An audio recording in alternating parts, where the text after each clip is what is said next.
शुक्लांबरधरं विष्णुं शशिवर्णं चतुर्भुजं प्रसन्नवदनं ध्यायेत् सर्वविघ्नोपशान्तये।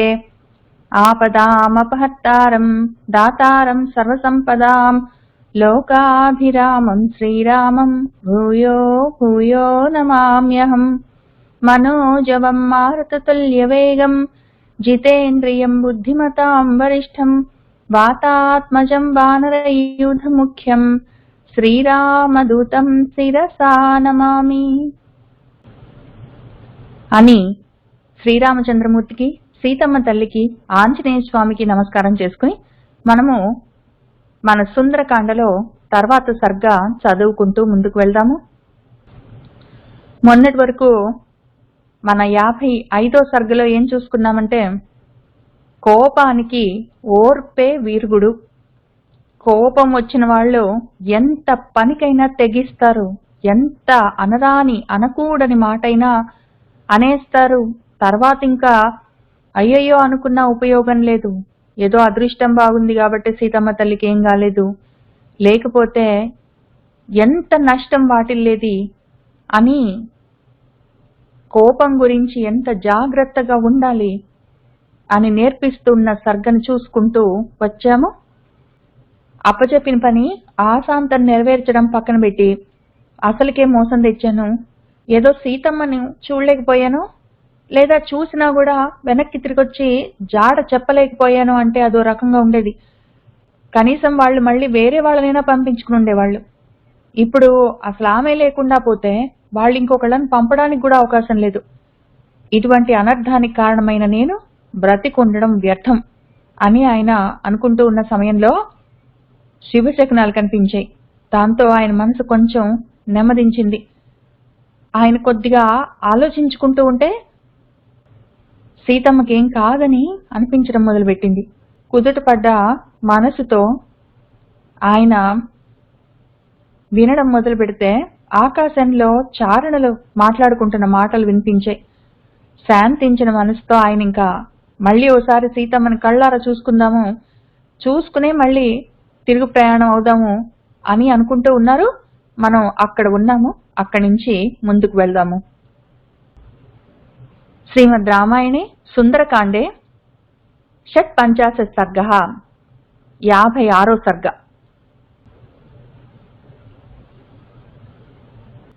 తతః తు శింశుపామూలే జానకీం పర్యుపస్థితాం అభివాద్య అబ్రవీత్ దిష్ట్యా పశ్యామి త్వాం ఇహ అక్షతాం. ఆయన ఆ సముద్రపు నీళ్లలో తోకను ముంచి దాన్ని చల్లార్చుకున్నారు. అక్కడే నిలబడి వెనక్కి చూశారు. ఇదంతా ఘోరం కనిపించింది, ఆలోచించుకున్నారు, భయపడ్డారు. ఈ లోపల ఆయనకి సీతమ్మకేం కాదన్న విషయం తెలిసింది.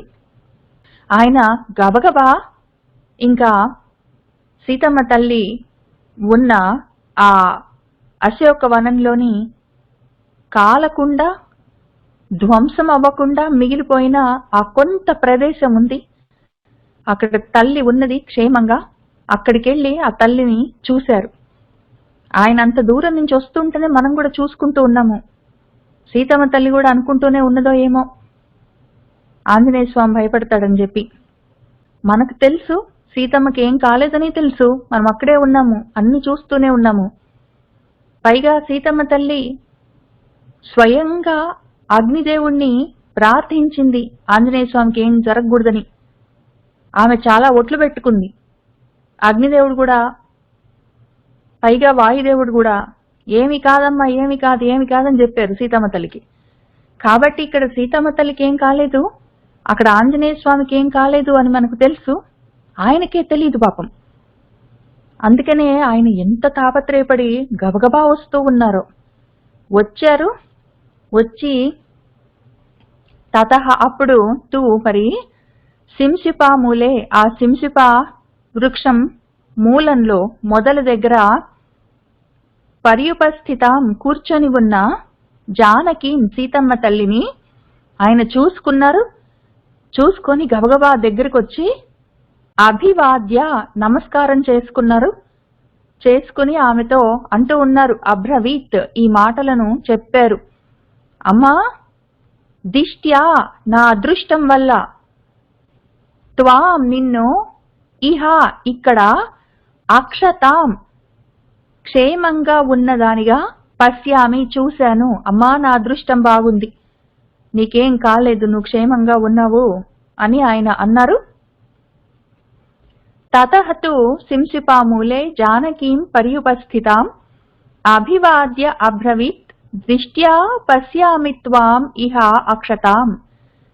తతః తం ప్రస్థితం సీతా వీక్షమాణా పునః పునః భర్తృస్నేహాన్వితం వాక్యం హనుమంతం అభాషత.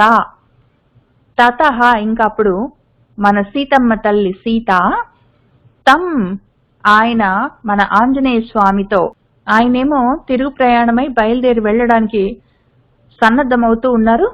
అటువంటి ఆంజనేయ స్వామిని సీత మన సీతమ్మ తల్లి వీక్షమాణ చూస్తూ ఉన్నది. ఆయన గబగబా వచ్చాడు, తల్లికి ప్రదక్షిణం చేశాడు, నమస్కారం చేశాడు. అమ్మా నా అదృష్టం బాగుంది, నీకేం కాలేదు అన్నాడు.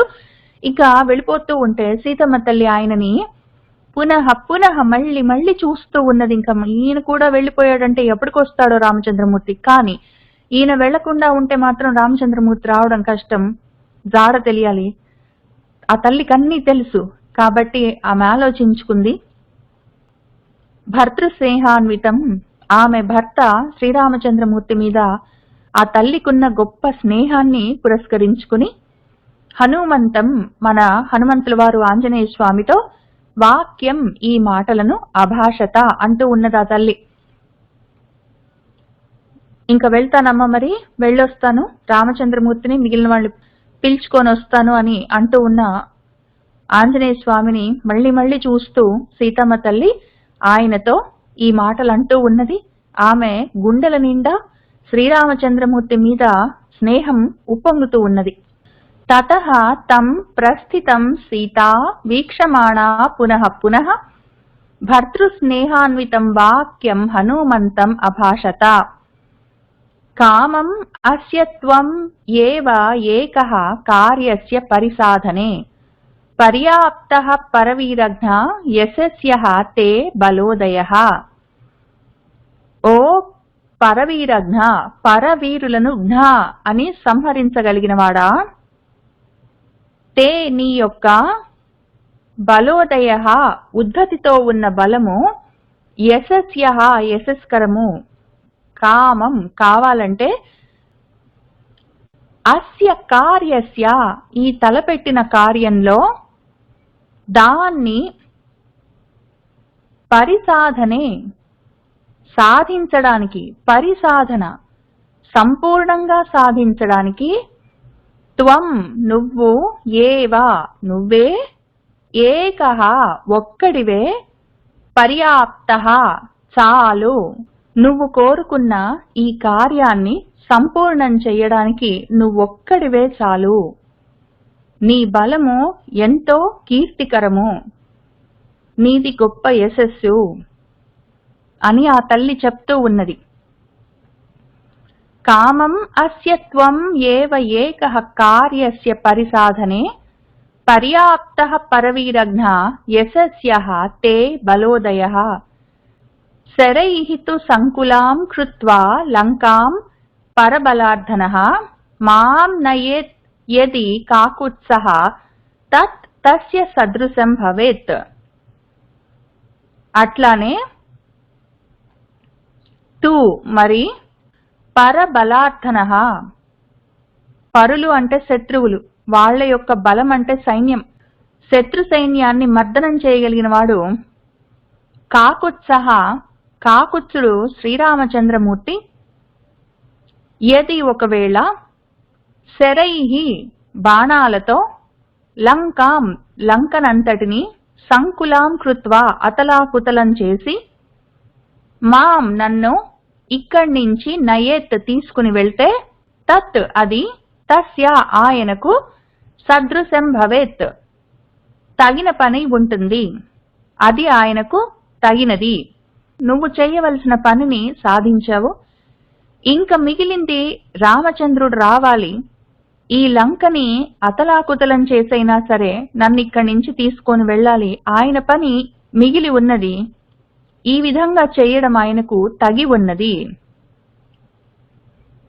శరైః తు సంకులాం కృత్వా లంకాం పరబలార్దనః మాం నయేత్యది కాకుత్సః తత్ తస్య సదృశం భవేత్. తత్ యథా తస్య విక్రాంతం అనురూపం మహాత్మనః భవేత్ ఆహవశూరస్య తథా త్వం ఉపపాదయ. తత్ అందులో ఆ విధంగా ఆయనకి తగిన పని అయి ఉన్న ఈ పనిని యథా ఏ విధంగా తస్య ఆయన ఆహవశూరస్య ఆహవము అంటే యుద్ధం యుద్ధ వీరుడి యొక్క విక్రాంతం పరాక్రమానికి అనురూపం తగినదై భవేత్ ఉంటుందో తథా ఆ విధంగా మహాత్మనః రామచంద్రుణ్ణి త్వం నువ్వు ఉపపాదయ ప్రవర్తింపజేయవలసి ఉంటుంది. ఏ విధంగా ఆయన పరాక్రమానికి సరిపోయేటట్టు ఆయన విక్రమానికి సరితూగేటట్టు ఆయన ఏ విధంగా ప్రవర్తించాలో ఆ విధంగా ఆయనని పురికొల్పవలసిన పని ఆ బాధ్యత నీ మీద ఉన్నది. ఆ విధంగా చేయవలసింది. తత్ యథా తస్య విక్రాంతం అనురూపం మహాత్మనః భవేత్ ఆహవశూరస్య తథా త్వం ఉపపాదయ.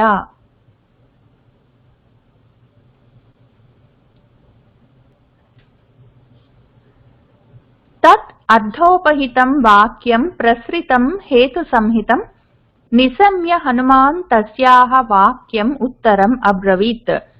తత్ ఆ విధంగా అర్ధ ఉపహితం అర్ధంతో కూడినవి ప్రసృతం మృదువుగా ఉన్నవి హేతు సంహితం హేతుబద్ధంగా ఉన్నవి అటువంటి తస్యాహ ఆ తల్లి యొక్క వాక్యం మాటలను హనుమాన్ మన హనుమంతుల వారు నిశమ్య విన్నారు. విని వాక్యం ఈ మాటలను ఉత్తరం జవాబుగా అబ్రవీత్ అంటూ ఉన్నారు. నేనెక్కడున్నానో చూసి నా జాడను రామచంద్రమూర్తికి చెప్పడము అన్న పనిని సాధించడంలో నువ్వొక్కడివే తగినవాడివి. ఇప్పుడు ఇక్కడికొచ్చి నన్ను తీసుకొని వెళ్ళడం అన్న పని రామచంద్రమూర్తి చేయవలసి ఉంది. అది కూడా ఆ వీరుడికి తగినట్టు ఏ విధంగా పరాక్రమించి ఈ పనిని ఆయన సాధిస్తాడో ఆ విధంగా నువ్వు చేయవలసి ఉంది అని ఆ తల్లి అన్న మాటలు అర్థంతో కూడినవి హేతుబద్ధమైనవి ఎంతో మృదువుగా ఉన్నవి. అటువంటి మాటలను హనుమంతుల వారు విన్నారు. ఇప్పుడు ఆయన ఆ తల్లికి జవాబు చెప్తున్నారు. తత్ అర్థోపహితం వాక్యం ప్రసృతం హేతు సంహితం నిశమ్య హనుమాన్ తస్యాహ వాక్యం ఉత్తరం అబ్రవీత్. క్షిప్రం ఏష్యతి కాకుత్సః హరిరుక్ష ప్రవరైః వృతః యః తే యుధి విజిత్య అరీం శోకం వ్యపనయిష్యతి. అమ్మా, హరి వృక్ష ప్రవరైః వృతః. హరులు అంటే వానరులు, వృక్షములు అంటే భల్లూకములు. వాళ్లలో ప్రవరైః వరము, వరం అంటే శ్రేష్టము, ప్రవరం అంటే ఇంకా గొప్ప. గొప్ప గొప్ప శ్రేష్ఠులైన వానర భల్లూక సైన్యము వృతతో కూడి కాకుత్సః శ్రీరామచంద్రుడు క్షిప్రం అతి తొందరలోనే ఏష్యతి రాగలడమ్మా. యహ ఎవరైతే యుధి యుద్ధంలో అరీన్ శత్రువులను విజిత్య జయించి తే నీ యొక్క శోకాన్ని వ్యపనయిష్యతి తీసేస్తాడో అటువంటి శ్రీరామచంద్రమూర్తి వానర భల్లూక సైన్యంతో అతి తొందరలోనే ఇక్కడికి రాగలడమ్మా. క్షిప్రం ఏష్యతి కాకుత్సః హరిరుక్ష ప్రవరైః వృతః యః తే యుధి విజిత్య అరీన్ శోకం వ్యపనయిష్యతి. ఏవం ఆశ్వాస్య వైదేహీం హనుమాన్ మారుతాత్మజః గమనాయ మతిం కృత్వా వైదేహీం అభ్యవాదయత్. ఏవం ఈ విధంగా వైదేహీం సీతమ్మ తల్లిని ఆశ్వాస్య ఊరడించి హనుమాన్ మన హనుమంతుల వారు మారుతాత్మజః వాయుదేవుడి కొడుకైన మన ఆంజనేయ స్వామి వైదేహీం సీతమ్మ తల్లికి అభ్యవాదయత్ నమస్కరించి గమనాయ వెళ్ళడానికి మతిం కృత్వా ఆలోచన చేశాడు. ఇంక మళ్ళీ ఆయన సీతమ్మ తల్లికి నమస్కారం చేసి, అమ్మ, రామచంద్రమూర్తి అతి త్వరలోనే వానర భల్లూక సైన్యంతో వస్తాడు, యుద్ధంలో శత్రువులను ఓడించి నీ శోకాన్ని చల్లారుస్తాడు అని ఆ తల్లిని ఊరడించి ఆ తల్లికి నమస్కారం చేసి వెళ్ళడానికి ఆయన బయలుదేరారు. ఏవం ఆశ్వాస్య వైదేహీం హనుమాన్ మారుతాత్మజః గమనాయ మతిం కృత్వా వైదేహీం అభ్యవాదయత్. ఇక్కడ మనం ఒక నిమిషం ఆలోచించుకుందాము. ఆంజనేయ స్వామి వెనక్కి వెళ్ళడానికి బయలుదేరుతున్నారు, ఇంక ఈసారి ఆగేటట్టు లేరు. కాబట్టి మనము ఎవరెవరము ఇక్కడ సీతమ్మ తల్లితో ఉందాము, ఎవరము ఆంజనేయ స్వామితో రామచంద్రమూర్తి దగ్గరికి వెళ్దాం నిర్ణయించుకుందాము. మరి అక్కడ ఇక్కడ ఒకసారి ఉండగలమో లేదో, ఉండగలిగితే ఇంకా మంచిది. ఇక్కడ సీతమ్మ తల్లిని వదిలిపెట్టిపోలేము. అక్కడ మరి రామచంద్రమూర్తికి ఈ విషయం చెప్పి ఆయన తొందరగా పిలుచుకొని రావాల్సి ఉంటుంది. మరి ఆ పనిని కూడా ఆపలేము. కాబట్టి మీలో ఎవరెవరు ఆంజనేయ స్వామితో ప్రయాణం అవుతున్నారో ఇప్పుడే బయలుదేరండి. మిగిలిన వాళ్ళు, సీతమ్మ దగ్గర ఉండదలుచుకున్న వాళ్ళు అక్కడ మరి తల్లిని జాగ్రత్తగా చూసుకుంటూ ఉండండి. ఇప్పుడు తతః సహ కపిశార్దూలః స్వామి సందర్శన ఉత్సుకః ఆరురోహ గిరిశ్రేష్టం అరిష్టం అరిమర్దనః. తతః ఇంకప్పుడు సహ ఆయన కపిశార్దూలః కపులలో శ్రేష్ఠుడు మన హనుమంతుల వారు స్వామి సందర్శన ఉత్సుకః స్వామిని చూడాలన్న ఉత్సాహం ఆయనకి ఎక్కువైంది. ఇంకా ఆయన ఆగేటట్టు లేరు. అరిమర్దనః అరులు అంటే శత్రువులు, శత్రువులను మర్దనం చేయగలిగిన వాడు మన ఆంజనేయ స్వామి. అరిష్టం, అరిష్టమన్న పేరున్న గిరిశ్రేష్టం గొప్ప గిరిని, పర్వతాన్ని ఒకదాన్ని చూసుకున్నారు. ఇంకా ఆ వైపుకు వెళ్ళిపోతున్నారు. వెళ్ళిపోయి ఆరురోహ ఆ పర్వతాన్ని ఆయన ఎక్కుతూ ఉన్నారు. ఇక్కడ అరిష్టం అంటే అరిష్టాలు అని అనుకుంటుంటాం మనము, చెడు విషయాలని అనుకుంటాము. కానీ అరిష్టం అన్నదానికి మంచి అని కూడా అర్థం ఉంది, శుభము మంగళం అని కూడా దానికి అర్థం ఉంది. రెండు అర్థాలు ఉన్నాయి దానికి. కాబట్టి ఇక్కడ మనము మంగళకరమైన గిరి శ్రేష్ఠాన్ని ఆయన చూసుకున్నారు. అక్కడి నుంచి ఆయన మళ్ళీ వెనక్కి వెళ్ళడానికి ఉద్యమిస్తున్నారని అనుకుందాం మనము. తతః సహ కపిశార్దూలః స్వామి సందర్శన ఉత్సుకః ఆరురోహ గిరిశ్రేష్టం అరిష్టం అరిమర్దనః. ఈ అరిష్టమన్న గిరిశ్రేష్టం అసలు ఎట్లా ఉంటుందో కొంచెం ఇప్పుడున్న శ్రీలంకలో అది దానికి సమానంగా అటు ఇటుగా ఉన్న ఒక కొండని మనం ఊరికే కళ్ళతో చూసుకుందాము. ఆలోచనగా ఉంటుంది మనసులో, దాని మీద మనం భావన చేసుకోవడానికి అవకాశం ఉంటుంది. ఈ రకమైన ఒక పర్వతాన్ని చూసుకున్నారు ఆయన. చూసుకొని అక్కడి నుంచి గబగబా పైకి ఎక్కుతూ ఉన్నారు. ఆ పర్వతం ఎట్లా ఉంది చూడ్డానికి. ఇంకిప్పటి నుంచి ఆయన ఏం చేశారంటే, సీతమ్మ దగ్గర ఇక్కడ అశోకవనం దగ్గర నుంచి ఆయన బయలుదేరారు. ఆ అశోకవనంలో మనకు చాలా గుర్తుండే ఉంటుంది. అక్కడ మొత్తం ఇరిగిపోయిన రథాలు, చచ్చిపోయిన సైన్యం వాళ్ళందరూ ఉన్నారు. రక్తమంతా ఏర్లై పారుతూ ఉన్నది. ఆ చుట్టుపక్కల ఉన్న చైత్య ప్రాసాదం అంతా విరిగిపోయింది. చెట్లన్నీ కూలిపోయాయి. అక్కడున్న ఫౌంటైన్స్ అన్ని విరిగిపోయాయి. నీళ్లన్నీ పారుతున్నాయి. అక్కడున్న ఒక ద్వార తోరణం మొత్తం రక్తంతో నిండి ఉంది. ఇంక ఇవన్నీ దాటుకుంటూ ఆయన గబగబా అక్కడి నుంచి ఈ కొండలు, పర్వతాలు ఉన్న దగ్గరికి వెళ్తూ ఉన్నారు. అక్కడి నుంచి గబగబా వెళ్తూ ఒక పెద్ద ఎత్తైన కొండను చూసుకున్నారు. చూసుకుని ఆ కొండని ఎక్కుతున్నారు. ఇప్పుడు మనకి ఇక్కడి నుంచి ఉన్న శ్లోకాల్లో కిందంతా ఈయన కింద నుంచి పైకి ఎక్కుతూ ఉన్నారు. ఎక్కడెక్కడ ఆయన ఏ విధంగా ఆయన ఎక్కుతూ ఉన్నారో అక్కడక్కడ ఉన్న విశేషాలు అన్ని మన వాల్మీకి మహర్షి చెప్తూ ఉంటారు.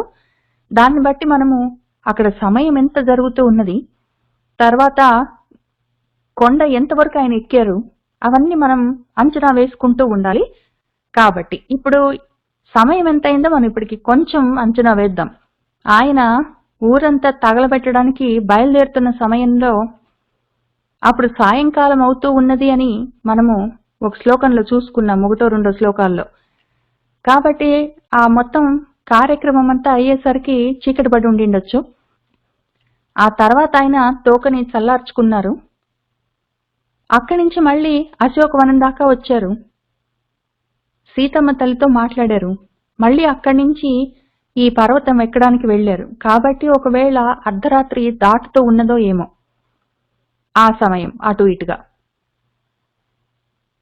ఇప్పుడు ఈ అరిష్టమన్న గిరిశ్రేష్ఠాన్ని ఆయన ఆరురోహ ఎక్కుతూ ఉన్నారు కదా. అప్పుడేం జరిగిందంటే, తుంగ పద్మక జుష్టాభిః నీలాభిః వనరాజిభిః స ఉత్తరీయం ఇవ అంబోదైః శృంగాంతర విలంబిభిః. ఆ పర్వతము తుంగ ఎత్తైన పద్మకములు అన్న చెట్లతో జుష్టాభిః చాలా అందంగా ఉంది. ఆ పద్మకాలు అన్న చెట్లు ఎట్లా ఉంటాయో ఒకసారి చూద్దాం. ఈ విధంగా ఉంటాయని చెప్పుకుంటున్నారు. అంతటా ఉన్నట్టున్నాయి ఆ పర్వతానికి. ఈ పద్మకాలని చెప్తారు. ఈ చెట్టంతా మెడిసినల్ హెర్బ్స్ తోటి ఉంటుంది. దానిలో నుంచి తీసిన నూనెలు, బెరళ్ళు, ప్రతిదీ పొళ్ళు అవన్నీ కూడా ఎన్నో రకాల రుగ్మతలని తీసేస్తూ ఉంటాయి. ఎన్నో రకాలైన రుగ్మతల నుంచి ఉపశమనం కలిగిస్తూ ఉంటాయి. అటువంటి చెట్లన్నీ ఉన్నాయి. కానీ అర్ధరాత్రి అయింది అనుకుంటున్నాను. కాబట్టి ఒకవేళ ఈ పూలన్నీ ఈ విధంగా కనపడకపోయిండొచ్చు. కాబట్టి మన వాల్మీకి మహర్షి నీలాభిః అన్నారు.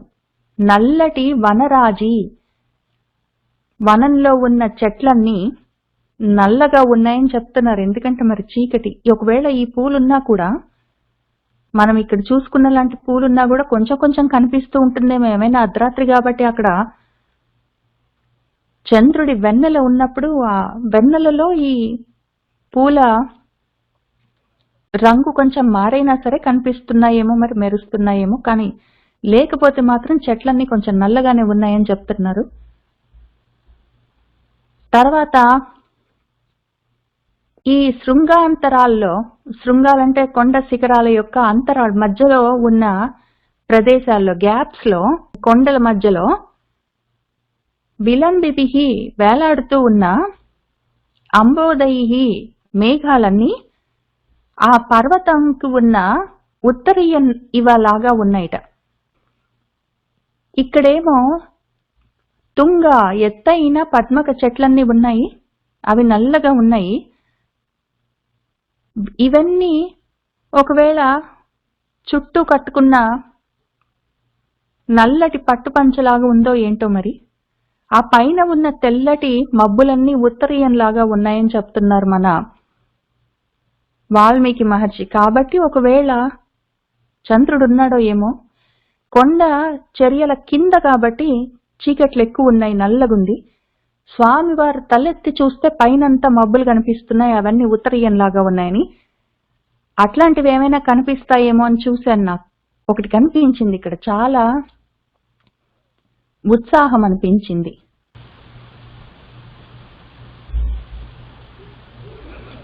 ఇక్కడ చూడండి, ఈ చెట్లున్నాయి కదా, ఈ చెట్లతో పాటు ఉన్న కొండల పైన ఉన్న ఇక్కడ మబ్బులన్నీ నిజంగా కూడా ఉత్తరీయం ఏంటో భుజం మీద కప్పుకున్నట్టు కనిపిస్తుంది.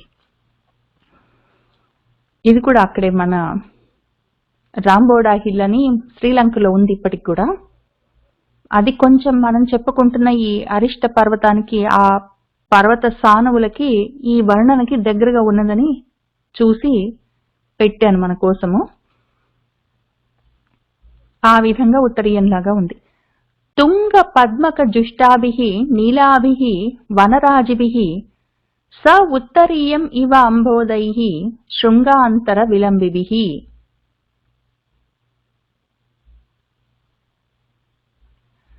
బోధ్యమానమివ ప్రీత్యా దివాకర కరైః శుభైః ఉన్మిషంతం ఇవ ఉద్ధూతైః లోచనైః ఇవ ధాతుభిః.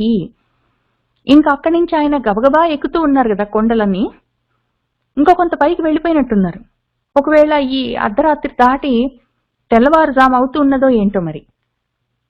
అందుకని ఈ పైన 10వ శ్లోకం దగ్గర నుంచి కింద 11వ శ్లోకానికి కొంచెం సమయం గడిచినట్టుంది. అప్పుడేం జరిగిందంటే, దివాకర సూర్యుడి యొక్క కరైహి కిరణాలు శుభైహి మంగళప్రదంగా ఉన్నాయి. ఆ సూర్య కిరణాలు అప్పుడప్పుడే, ఒకవేళ సూర్యుడు ఇంకా ఉదయించబోతున్నాడో ఏంటో, అప్పుడు తొలి వెలుగులన్నీ వస్తాయి కదా, అవి ప్రీత్యా ఎంతో ప్రీతిగా బోధ్యమానం నిద్రలేపుతూ ఉన్నట్టు ఇవ అలాగా ఉన్నాయిట. అప్పుడు ఇక్కడేమో మన పర్వతము ఉన్మిషంతం కళ్ళు తెరుచుకుంటున్నట్టు ఇవలాగా కనిపిస్తుంది. ఎందుకు పర్వతం కళ్ళు తెరుచుకుంటున్నట్టు ఏ రకంగా కనిపిస్తుంది అంటే, మన వాల్మీకి మహర్షి ఏం చెప్తున్నారంటే, మన ఆంజనేయ స్వామి ఏ కళ్ళతో చూస్తున్నారంటే, ఈ ధాతువులు ఉంటాయి కదా, గైరిక ధాతువులు అంటాము, గిరి కొండల మీద ఉండే ధాతువులన్నీ ఉంటాయి, ఖనిజాలన్నీ, అవి ఆ మినరల్స్ అన్ని ఈ బండరాళ్ల మీద ఒక్కొక్కసారి ఎర్రగా, ఒక్కొక్కసారి రంగురంగుల్లో తళతళ మెరుస్తుంటాయి. మామూలుగా అయితే అట్లా ఉంటాయి, చంద్రుడి వెలుగులో కూడా ఉంటాయి కొంచెం తెల్లగా. కానీ ఇప్పుడు పొద్దున అవుతూ ఉన్నది కదా, ఇంకా తెల్లవారుతూ ఉన్న సమయంలో సూర్యుడి కిరణాలు అప్పుడప్పుడే పైకి వస్తున్నాయి. ఆ కిరణాలు ఆ ఎత్తైన కొండల మీద పడేసరికి అక్కడక్కడ ఉన్న ఈ ధాతువులు, ఖనిజాలు, మినరల్స్, అవి ఉద్ధూతై కొంచెం అటు ఇటు చెదురుతున్నట్టు కనిపిస్తున్నాయి, కళ్ళు కూడా చెదురుతున్నట్టు కనిపిస్తున్నాయి. దానితో ఆ పర్వతమే లోచనై కళ్ళు విచ్చుకుంటుందా ఏంటి, కళ్ళు తెరుచుకుంటుందా ఏంటి, సూర్యుడు పైకొచ్చి ఆయన చేతులతో, కిరణాలనే చేతులతో ప్రీతితోటి తాకి నిద్ర లేపుతూ ఉంటే, ఈ పర్వతము కళ్ళు తెరుస్తూ నిద్రలేస్తూ ఉన్నదా ఏంటి అన్నట్టు ఇవ అలాగా కనిపిస్తూ ఉన్నదిట. ఇప్పుడు బోధ్యమానం ఇవ ప్రీత్యా దివాకరకరైః శుభైః ఉన్మిషంతం ఇవ ఉద్ధూతైః లోచనైః ఇవ ధాతుభిః.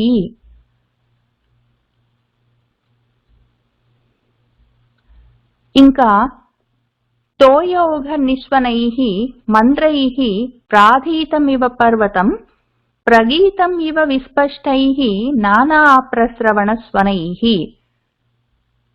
ఇంకా ఆయన గబగబా పైకి ఎక్కుతూనే ఉన్నారు. ఎక్కుతూ ఉంటే ఇంకా తెల్లవారుతూ ఉన్నది. ఆ సమయంలో తోయ ఓఘములు, నీళ్ల యొక్క సమూహాలు, అక్కడి నుంచి నెమ్మదిగా నీళ్లు కొద్దిగా పాయల్లాగా పారుతూ ఉన్నట్టున్నాయి. ఎట్లా అంటే, ఈ విధంగా నీళ్లన్నీ ఈ విధంగా పారుతున్నట్టున్నాయి.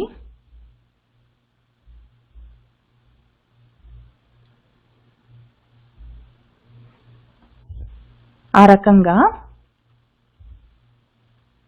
పారుతూ ఉంటే ఏమైందంటే, అవి ఆ నీళ్లు కొంచెం పారుతూ నిస్వనైః స్వనం చేస్తున్నాయి, శబ్దాలు. ఆ శబ్దం కూడా మంద్రైః మంద్రంగా నెమ్మదిగా వినిపిస్తుంది. వినిపిస్తూ ఉన్నప్పుడు వినడానికి మన ఆంజనేయ స్వామి గబగబా ఎక్కుతూ ఉన్నారు కదా కొండ. ఎక్కుతూ ఉంటే ఆ వినిపిస్తున్న దూరం నుంచి చెవుల్లో పడుతున్న నీళ్ల పాయల శబ్దాలు ఏదో పర్వతము, అక్కడున్న మన ఈ అరిష్టమే ప్రాధీతం, అది పొద్దునే అమ్మ తెల్లవారింది వేదం చదువుకోవాలని చెప్పి కూర్చొని గబగబా వేద పఠనం చేసుకుంటున్నట్టు, వేదాధ్యయనం చేసుకుంటున్నట్టు ఇవ లాగా కనిపిస్తూ ఉందిట. మరి నేర్చుకున్న వేదాలను, నేర్చుకుంటున్న వేదాలను పొద్దున పూట బ్రాహ్మీ ముహూర్తంలో కూర్చొని గబగబా వల్ల వేసుకుంటూ ఉంటారు. మరి ఆ సమయంలో మన బుద్ధి, మన ఆలోచనలు, మనసు సత్వగుణంతో ఉంటాయి. అప్పుడు చదువుకుంటే బాగా గట్టిగా మనసుకు పట్టుకుంటుంది. జ్ఞానం ఎప్పుడు మనకు పట్టుబడుతుంది అంటే మనసు సత్వస్థితిలో ఉండాలి. సత్వస్థితికి ఆ పరిస్థితి ఉదయకాలం చాలా అనువైంది. కాబట్టి కష్టమైనవన్నీ ఆ సమయంలో లేచి కూర్చొని చదువుకుంటే బాగా అర్థమవుతాయి, బాగా గుర్తుంటాయి, బాగా వస్తాయి. కాబట్టి ఆ రకంగా చదువుకుంటారు. ఇప్పుడు మన పర్వతమే లేచి కూర్చొని ఆ సమయంలో నెమ్మదిగా వేదాన్ని వల్లవేసుకుంటూ ఉన్నట్టున్నది అని చెప్తున్నారు మన వాల్మీకి మహర్షి. పైగా ఆయన ఇంకా గబగబా పైకెక్కుతుంటే ఇంకా కొంచెము ప్రస్రవణాలున్నాయి, ఇంకా కొంచెం గబగబా పారుతున్న జలపాతాలున్నాయి. అవి కూడా స్వనైహి పెద్ద పెద్ద శబ్దాలు చేస్తున్నాయి. వాటి స్వనాలు ఎట్లా ఉన్నాయి అంటే విస్పష్టైహి బాగా స్పష్టంగా తెలుస్తున్నాయి. ఈ పైన ఉన్నవి తోయ ఓగాలని కొంచెం కొంచెం నీళ్లు కళకళ శబ్దం చేస్తున్నాయి. కానీ ఇక్కడ నానా ప్రస్రవణాలన్నీ పెద్ద పెద్ద సెలయేళ్లన్నీ కొంచెం స్పష్టంగా శబ్దాలు చేస్తూ పరిగెడుతున్నాయి. అది వింటుంటే ఎట్లా ఉంది అంటే ప్రగీతంలాగా, ప్రాతకాలంలోని ఉదయకాలంలోని ఆ సంధ్యాకాలంలోని గీతంలాగా ఉందిట. ఆ భూపాల రాగంతో మన పర్వతము గొప్పగా ఆ సూర్యుడికి స్వాగతం చెప్తూ పాట పాడుతున్నట్టుందిట. తోయ ఓఘ నిస్వనైః మంత్రైః ప్రాధీతం ఇవ పర్వతం ప్రగీతం ఇవ విస్పష్టైః నానా ప్రస్రవణ స్వనైః దేవదారుభిః అత్యుచ్చైః ఊర్ధ్వ బాహుం ఇవ స్థితం ప్రపాత జల నిర్ఘోషైః ప్రాకృష్టం ఇవ సర్వతః. ఇంకా పైకి ఎక్కుతూ ఉంటే చాలా దేవదారు వృక్షాలన్నీ కనిపిస్తూ ఉన్నాయి. వాటిని ఇంగ్లీష్లో దియోడార్ అని కూడా అంటాము. ఆ చెట్లు చాలా కాలం ఉంటాయి, పెద్ద మొదళ్లతోటి ఉంటాయి, గొప్ప చెక్క. ఎందుకంటే ఉచ్చైహి అవి చాలా ఎత్తుగా, ఊర్ధ్వ బాహుం చేతులు పైకెత్తినట్టు, ఏదో నిలబడి రెండు చేతులు పైకి సాచితే ఎంత నిలువుగా పైకి ఉంటుందో ఆ రకంగా ఉంటాయి ఆ చెట్లు. కాబట్టి చాలా గొప్ప చెక్క అది. ఆ రకంగా ఇవ స్థితమై ఉన్న దేవదారు వృక్షాలు కనిపిస్తున్నాయి.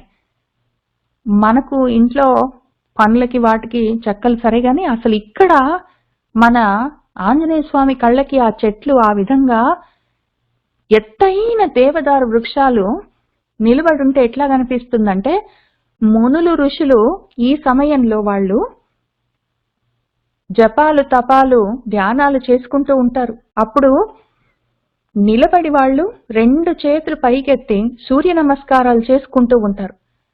ఆ రకంగా ఊర్ధ్వభావం రెండు చేతులు పైకి ఎత్తి నిలబడ్డ ఋషుల్లాగా కనిపిస్తూ ఉన్నది. ఆ దేవదారు వృక్షాలు ఎట్లా ఉంటాయో చూసుకుందాము. ఈ రకంగా ఉంటాయి, పొడుగ్గా గడకడలాగా ఉంటాయి.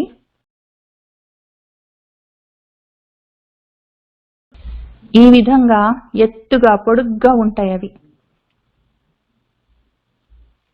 అటువంటి దేవదారు వృక్షాలు అత్యుచ్చైహి చాలా పొడుగ్గా ఉన్నాయి, ఊర్ధ్వబాహువులతో ఉన్నాయి, కొమ్మల్ని పైదాకా ఎత్తి పట్టుకున్నట్టున్నాయి. ఆ విధంగా స్థితం ఉన్నాయి అవి. పైగా పక్కనే జల నిర్ఘోషైహి ప్రపాత గొప్పగా ప్రవహిస్తున్న, దూకుతున్న, పడిపోతూ ఉన్న పైనుంచి జలాలు, జలపాతాలు. ప్రపాత జలాలు అంటే పాత జలాలు, జలపాతాలు. అటువంటి గొప్ప జలపాతాలన్నీ కిందికి దూకుతుంటే వాటి యొక్క ఘోష, పెద్ద శబ్దాలన్నీ వినిపిస్తూ ఉన్నాయి. ఆ రకంగా సర్వతః మొత్తం పర్వతం అంతటా సర్వతః ప్రాకృష్టం ఇవ ప్రతిధ్వనులన్నీ వినిపిస్తూ ఉన్నాయి.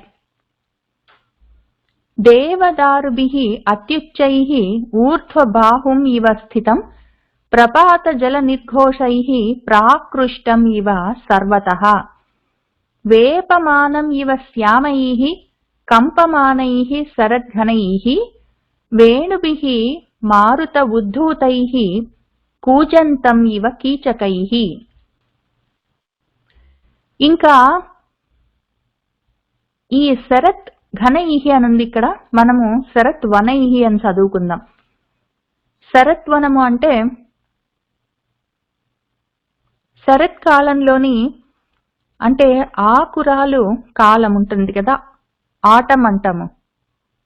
వర్షాకాలం వెళ్ళిపోయి ఆ తర్వాత శరత్కాలం వస్తుంది. సెప్టెంబర్ అక్టోబర్ నుంచి నవంబర్ డిసెంబర్ వరకు ఉంటుంది చలికాలం, శీతాకాలం.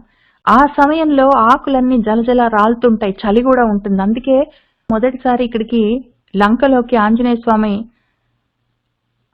అడుగు పెడుతూ ఉన్నప్పుడు ఆయన చల్లగా ఉంది, శరత్కాలంలోని చంద్రుడు ఉన్నాడు అని చెప్పి మనం కొన్ని విషయాలు చెప్పుకుంటూ వచ్చాము. కాబట్టి చలి సమయము. ఇప్పుడు ఏం జరిగిందంటే ఈ చెట్లన్నీ ఆకులు రాలుస్తూ ఉన్నాయి. రాలిస్తే రాల్చేయి గాని అవి పాపము కంపమానైహి వణుకుతూ ఉన్నట్టు అనిపిస్తుందిట. ఈ ఆకులు రాలుతూ ఉంటే ఆ చెట్లు వణుకుతున్నట్టు కనిపిస్తుందిట. పైగా శ్యామైహి, అక్కడ శ్యామల వర్ణంలో కూడా ఉన్నాయి. కాబట్టి శ్యామల వర్ణంలో ఉన్నది మనం గడ్డి అనుకుందాం, బాగా ఎత్తుగా పెరిగిన గడ్డి అనుకుందాం. ఇప్పుడు ఆ గడ్డి అంతా కూడా వేపమానం ఇవ వణుకుతూ ఉన్నట్టుంది. అట్లానే మారుత ఉద్ధూతైహి, గాలి వీస్తూ ఉంటే అక్కడ వేణుభిహి, వేణువులు వెదురు చెట్లు కూడా కూజంతం శబ్దం చేస్తున్నాయి. వేణువులు కూడా వేణుగానం చేస్తున్నట్టుంది. అదెట్లా ఉంది అంటే కీచకైహి, కీచకాలను, కీచక పిట్టలు, ఆ పక్షులు కూజంతం కూస్తూ ఉన్నట్టు వినిపిస్తోందిట. ఇక్కడ అందం ఏంటి అంటే కీచకాలు అన్నవి రెండు రకాలుగా చెప్పుకోవచ్చు. కీచకములు అన్నప్పుడు కీచక వేణువులు, నల్లటి వెదురు పొదలు. పైగా కీచకములు అంటే పక్షులని కూడా, ఒక రకం పక్షులని కూడా అర్థం ఉంది. ఇప్పుడు ఎట్లా ఉంది అంటే అక్కడ పరిస్థితి, ఈ వేణుభిహి, ఆ వెదురు చెట్ల మధ్యలో నుంచి గాలి వెళ్తూ ఉంటే ఆ వేణువులన్నీ నాదం చేస్తున్నట్టు, వేణుగానం చేస్తున్నట్టుంది ఒకవైపు. అట్లానే ఆ శబ్దాలతో పాటు కూడి పక్షుల కిలకిల రావాలు కూడా వినిపిస్తుంది ఒకవైపు. ఈ ఆకులు రాలుతుంటేనేమో చెట్లు కంపిస్తున్నాయా, వణుకుతున్నాయా చలికి అన్నట్టు కనిపిస్తుందిట ఒకవైపు. ఈ గడ్డంతా బాగా ఏపుగా పెరిగి అవి కూడా గాలి కదులుతుంటే అవి కూడా, ఆ గడ్డి కూడా చలికి వణుకుతున్నట్టు కనిపిస్తుందిట ఇంకోవైపు. ఆ రకంగా ఉన్నది. ఇంకా మొత్తం సూర్యుడు పైకి రాలేదు, కొంచెం చల్లగానే ఉంది. ఇప్పుడిప్పుడే తెల్లవారుతున్నది, ఇప్పుడిప్పుడే సూర్యకిరణాలు పైకి వస్తున్నాయి. ఆ రకంగా మన స్వామి వారు గబగబా గబగబా ఎక్కుతున్నారు ఆ అరిష్టమన్న పర్వతాన్ని. ఇవన్నీ చూస్తూ ఉన్నారు, గబగబా ఎక్కుతున్నారు. వేపమానం ఇవ శ్యామైహి కంపమానైహి శరద్వనైహి వేణుభిః మారుత ఉద్ధూతైః కూజంతం ఇవ కీచకైః. లేదా దీన్ని ఘనైహి అని కూడా చెప్పుకుందాం. శరత్ ఘనైహి, ఘనమైన శరత్కాలంలో, బాగా దట్టంగా ఉన్న శరత్కాలం, ఆ చలికాలంలో ఈ చెట్లన్నీ వణుకుతున్నాయా అనిపిస్తుంది. అందర్నీ వణికించే ఆ దట్టమైన గాఢమైన శరతృతువు ఈ చెట్లను కూడా వణికిస్తుందా అన్నట్టు ఉంది. వేపమానం ఇవ శ్యామైః కంపమానైః శరద్ఘనైః వేణుభిః మారుతోద్ధూతైః కూజంతం ఇవ కీచకైః. లేదా వేపమానం ఇవ శ్యామైః కంపమానైః శరద్వనైః వేణుభిః మారుతోద్ధూతైః కూజంతం ఇవ కీచకైః. అసలు మన వాల్మీకి మహర్షి ఏం రాసుకున్నారో ఒక్కొక్కసారి తెలీదు. ఒక్కొక్కసారి కొద్దిగా అచ్చు తప్పులుండిండొచ్చు, లేదా కావాలనే కొంత మార్పులు జరిగిండొచ్చు. కావాలని జరిగిన, అనుకోకుండా జరిగిన ఈ మార్పులు ఒక్కొక్కసారి ఎంత అందంగా ఉంటాయంటే ఏది వదిలిపెట్టబుద్దవుదు.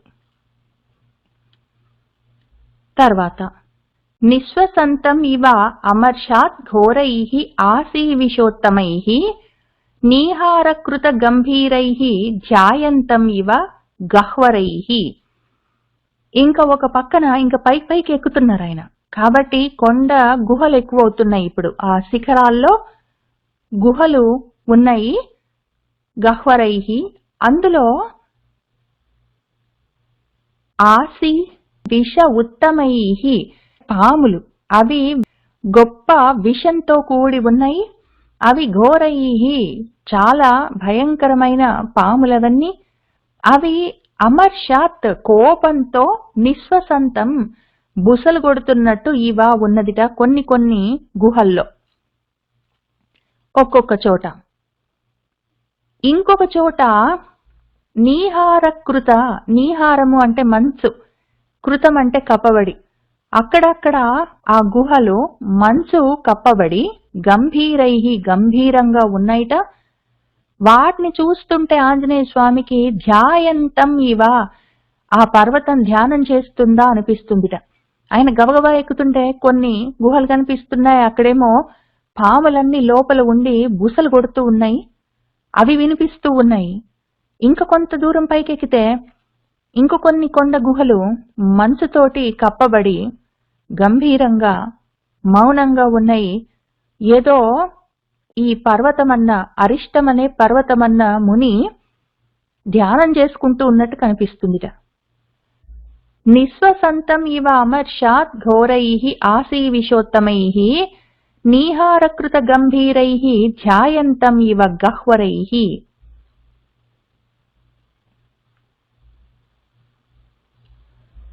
మేఘపాద నిభైః పాదైః ప్రక్రాంతం ఇవ సర్వతః జృంభమాణం ఇవ ఆకాశే శిఖరైః అభ్రమాలిభిః.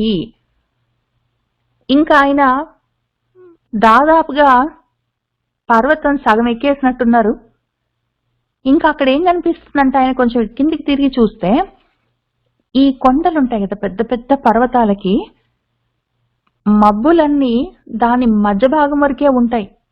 ఒక్కొక్కసారి కొండలు ఇంకా పైకి వెళ్ళిపోతూనే ఉంటాయి. మబ్బులు అంత దూరం ఒక్కోసారి వెళ్ళలేవు, అట్లా ఉంటాయి. ఒకసారి నేను కూడా కాలిఫోర్నియాలో డ్రైవింగ్ చేసుకుంటే ఏదో కొండ, ఏదో నీళ్ళ దగ్గరికి, సముద్రం దగ్గరికి వెళ్ళాలని వెళ్తూ ఉంటే ఆ కొండని ఇట్లా హగ్గింగ్ చేసుకుంటూ డ్రైవ్ చేయాలి. ఆ రోడ్ అట్లా ఉంటుంది. జాగ్రత్తగా చేసుకుంటూ వెళ్తున్నాను. నా కూతుర్ని, నా తమ్ముడి కూతుర్ని తీసుకొని వెళ్తున్నాను. అప్పుడు పసిపిల్లలు వాళ్ళిద్దరు కూడా. అయితే ఆడుకుంటానంటే నీళ్ళ దగ్గరికి తీసుకెళ్తున్నాను, సముద్రానికి, బీచ్ దగ్గరికి. అప్పుడు ఏమైందంటే సగం దారికి వెళ్ళేసరికి ఆ కొండపైకి ఎక్కుతుంటే సగం దారిలోనే మబ్బులు మొదలైనవి. ఆ మబ్బులు కింద నుంచి చూస్తే అవి ఏదో గట్టిగా సాలిడ్ గా ఉన్నట్టు కనిపిస్తాయి. కానీ అసలు మబ్బుల దగ్గరికి వెళ్తే ఏం ఉండదు. అది ఊరికే తెర మంచులాగా, ఏదో మంచు తెరల్లాగా ఉంటుంది అంతే. భయం వేస్తుంది. ముందు ఏమున్నాయో కనిపించవు, వెనక వాళ్ళవి కూడా కనిపించవు. చాలా జాగ్రత్తగా వెళ్ళాలి, ముందు లైట్స్ అవన్నీ వేసుకొని. కానీ వెళ్తూ ఉంటే కొంచెం దూరం వెళ్ళేసరికి, ఇంకా కొంచెం పైకి వెళ్ళేసరికి ఇంకా మబ్బులు కనిపించవు పైన, అట్లా ఉంటుంది. కానీ చాలా ఎక్కువ ఉంటుంది అప్పుడు. ఆ రకంగా ఉన్నది ఇప్పుడు మన స్వామి వారున్న పర్వతము. అక్కడ ఆ స్థితిలో ఉన్నట్టుంది, మధ్యలో ఉన్నట్టుంది. మబ్బులన్నీ అక్కడ ఉన్నాయి. ఇక్కడ ఒకవేళ మన స్వామి వారు కొంచెం పైకి ఎక్కినట్టున్నారు. పైకెక్కి కిందికి చూస్తే మబ్బులు కింద కనిపిస్తున్నాయి.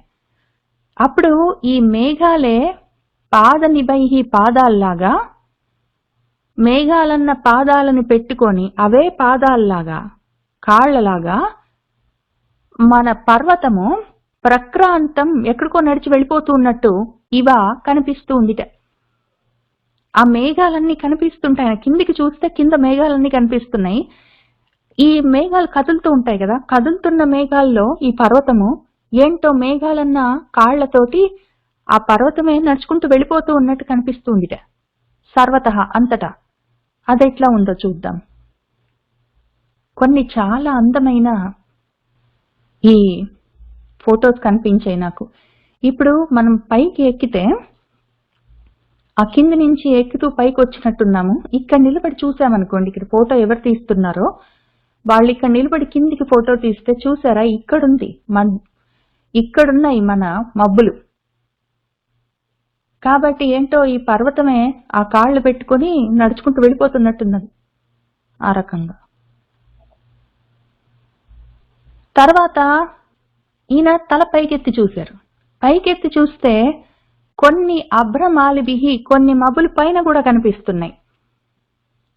అప్పుడు ఆ మబ్బులు ఎక్కడున్నాయంటే శిఖరైహి, శిఖరానికి పైన ఉన్నాయి, కొండలకి ఉన్న శిఖరాల పైన.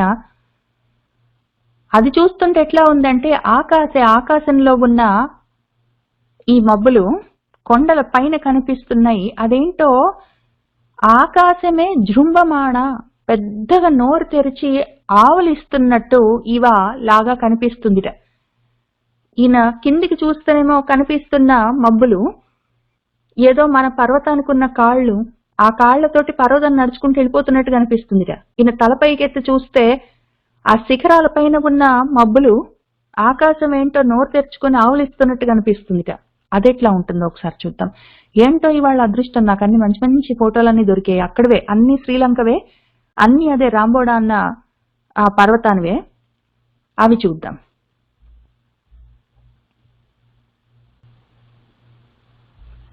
ఇది చూసారా, ఏంటో పెద్దగా నోరు తెరుచుకొని ఆవులిస్తున్నట్టుంది. ఈ రకంగా ఇదేంటో ఉత్తరీయంలాగా ఉందనుకోండి. ఇది కూడా ఉత్తరీయంలాగా ఉంది. ఇది ఈ రకంగా పెద్దగా నోరు తెరుచుకొని ఆవులిస్తున్నట్టుంది. సరే, మేఘపాదనిభైః పాదైః ప్రక్రాంతం ఇవ సర్వతః జృంభమాణాం ఇవ ఆకాశే శిఖరైః అభ్రమాలిభిః కూటైః చ బహుధా కీర్ణైః శోభితం బహుకంధరైః సాళతాళ అశ్వకర్ణైః చ వంశైః చ బహుభిః వృతం. ఇంకా కూటైః, కూటాలు, శిఖరాలు, ఇంకా పైకి ఎక్కేశారు ఆయన. ఇంకా ఈ మబ్బులు కూడా దాటుకుంటూ ఆయన పైకి ఎక్కినట్టున్నారు. అప్పుడు ఇంకా శిఖరాల దగ్గరకు వచ్చేశారు. ఆ శిఖరాలు ఎన్నున్నాయంటే, ఆ కొండల మీద శిఖరాలు, ఆ కూటైహి, అవి బహుధా ఎన్నో ఉన్నాయట, ఎన్నో విధాలుగా ఉన్నాయట. వాటితో అది ఆకీర్ణైహి, మొత్తం నిండుందిట పైనంతా. అన్ని కొండలు శిఖరాలు కనిపిస్తుందిట. ఆ రకంగా శోభితం, అది ఎంతో శోభాయమానంగా ఉంది, చాలా అందంగా ఉందిట. ఇంక ఈ సమయంలో పొద్దున తెల్లవారుతున్న సమయంలో సూర్యుడు అప్పుడప్పుడు పైకి వస్తుంటే ఆ కొండ పైకి ఎక్కి నిలబడి చూస్తే ఇంకా ఉంటుంది అసలు మొత్తం ప్రపంచం ఎంత అందంగా ఉంటుందో అసలు. ఇంతటి విశ్వాన్ని తయారు చేసిన వాడు ఎవరో తెలుసుకోవాలన్న ఉత్సాహం ఇంకా కడుపులో నుంచి కదులుతుంది. ఇంకా పైగా అది బహు ఎన్నో కంధరైహి, గుహలతో ఉన్నదట, పర్వత గుహలతో, ఎన్నో పర్వత శిఖరాలతో, ఆ శిఖరాల్లో ఎన్నో గుహలతో ఎంతో శోభాయమానంగా ఉందిట ఆ అరిష్టమన్న పర్వతం. అది పైగా సాల వృక్షాలంటే మద్ది చెట్లు, తాళ వృక్షాలు అంటే తాటి చెట్లు, అశ్వకర్ణాలు అంటే ఈ షోరియా రొబస్టా అని పిలుస్తారట ఈ చెట్లు. ఇవి కూడా మెడిసినల్ అర్బ్స్. ఈ చెట్లన్నీ ఉన్నాయిట అక్కడ. వీటన్నిటితో ఆ మొత్తం పర్వతం నిండి ఉందిట.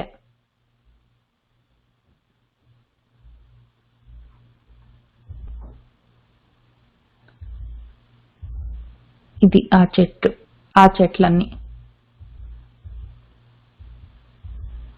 అవి ఇవన్నీ పెంచుతున్నట్టున్నారు. ఇది అడవిలో ఉన్నట్టుంది. సరే, దానికి ఉన్న పూలేమో ఇవి.